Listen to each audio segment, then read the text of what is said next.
बच्चों, आज हम करने जा रहे हैं भीड़ में खोया आदमी पाठ के प्रश्न उत्तर। तो शुरू करने से पहले प्लीज़ मेरे चैनल को लाइक और सब्सक्राइब कर लीजिएगा ताकि आपको आने वाले वीडियोस के बारे में नोटिफिकेशन भी मिलता रहे। तो हम शुरू करते हैं। भीड़ में खोए आदमी के जो लेखक हैं लीलाधर शर्मा पर्वतीय जी, उनका परिचय। लीलाधर शर्मा पर्वतीय जी का जन्म अल्मोड़ा में हुआ था। पर्वतीय जी की भाषा सरल तथा सुबोध है। इनकी प्रसिद्ध कहानी आकाशदीप है। तो आपको बोर्ड एग्जाम के लिए आईसीएसई की परीक्षा के लिए लेखक परिचय भी ज़रूर तैयार करना है, ये वाला क्वेश्चन भी। अगला क्वेश्चन हम लोग कर रहे हैं, भीड़ में खोया आदमी कहानी के शीर्षक की सार्थकता। शीर्षक होता है टाइटल। शीर्षक की सार्थकता, इसका अर्थ होता है कि टाइटल एप्रोप्रिएट है या नहीं है।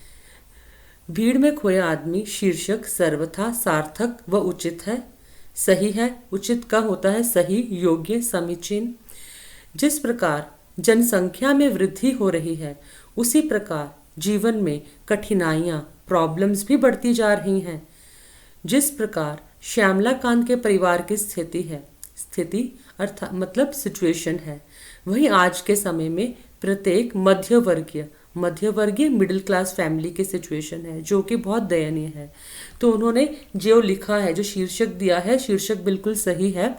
श्यामला कांत जी के परिवार के माध्यम से उन्होंने हमें समझाया है कि बड़े परिवार से क्या क्या समस्याएं उत्पन्न होती हैं और किस प्रकार सब जगह उनको भीड़ का सामना करना पड़ रहा है बढ़ती हुई जनसंख्या की वजह से। रेलवे स्टेशन पर भीड़, राशन की दुकान पर भीड़, अस्पताल में भीड़, दर्जी की दुकान में भीड़। अगला क्वेश्चन है, भीड़ में खोया आदमी कहानी का उद्देश्य मतलब राइटर ने क्यों लिखी ये कहानी, उसका मकसद क्या था, उसका मोटिव क्या था। लेखक द्वारा कहानी के माध्यम से देश में बढ़ती जनसंख्या, बढ़ती पॉपुलेशन को दर्शाया गया है। उन्होंने इस कहानी के माध्यम से बढ़ती जनसंख्या की समस्या के भयानक रूप को उजागर किया है। भयानक, टेरिबल। निरंतर बढ़ती जनसंख्या से भविष्य में होने वाली दयनीय स्थिति को स्पष्ट किया है। इसीलिए इस कहानी के माध्यम से यह कहना चाहता है कि समस्या को कंट्रोल करने का उपाय खोज लेना चाहिए, उपाय, हल, तरीका। साथ ही सरकार को भी पूर्ण सहयोग करना चाहिए, इवन गवर्नमेंट को भी सपोर्ट करना चाहिए ताकि इस पॉपुलेशन, बढ़ती जनसंख्या की समस्या को हम ठीक कर सकें, इसको कंट्रोल कर सकें। उसके बाद चरित्र चित्रण, जो कि बहुत इंपॉर्टेंट होते हैं।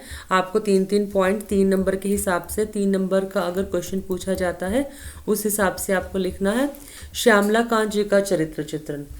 श्यामला कांत जी लेखक के मित्र हैं, 1 पॉइंट हुआ। उनके परिवार में उनकी पत्नी, 4 बेटे व 4 बेटियां हैं, तो कुल उनके 8 बच्चे। वह एक छोटे 2 कमरे के मकान में रहते हैं।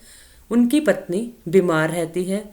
वह एक मेहनती व्यक्ति होने के साथ साथ लापरवाह भी है, क्योंकि उनका परिवार बहुत बड़ा था। इसी कारण उनके परिवार की स्थिति दयनीय है। उसके बाद रोजगार कार्यालय, जहाँ पर एम्प्लॉयमेंट एक्सचेंज, जहाँ पर जाकर आप अपना नाम लिखवाते हैं लोग नौकरी के लिए। रोजगार कार्यालय की दशा का वर्णन, दशा मतलब उसकी स्थिति, उसकी सिचुएशन कैसे थी। रोजगार कार्यालय की दशा खराब थी। कई घंटे लाइन में लगने के बाद जब दीनानाथ का नंबर आया, दीनानाथ जो कि श्यामला कांत जी का बड़ा बेटा था, तो उसका नाम लिखते हुए अधिकारी ने कहा कि उसके जैसे पहले सैकड़ों कितने व्यक्ति नौकरी का इंतजार कर रहे हैं, मतलब उसे इंतजार तो करना पड़ेगा। अगला है, लेखक कहाँ जा रहा था और क्यों। लेखक हरिद्वार जा रहा था। क्यों? क्योंकि श्यामला कांत जी की बड़ी लड़की की शादी थी, लेखक उसमें सम्मिलित होने जा रहा था। उम्मीद है आपको समझ में आया होगा। और आप जिस तरह के क्वेश्चन आंसर्स को चाहते हैं आप मुझे कमेंट कर सकते हैं, और जिस तरह का वीडियो आप चाहते हैं आप मुझे कमेंट कीजिए, मैं उसी तरह का वीडियो बनाने की कोशिश करूँगी। और प्लीज़ मेरे चैनल को लाइक और सब्सक्राइब ज़रूर कीजिएगा। धन्यवाद।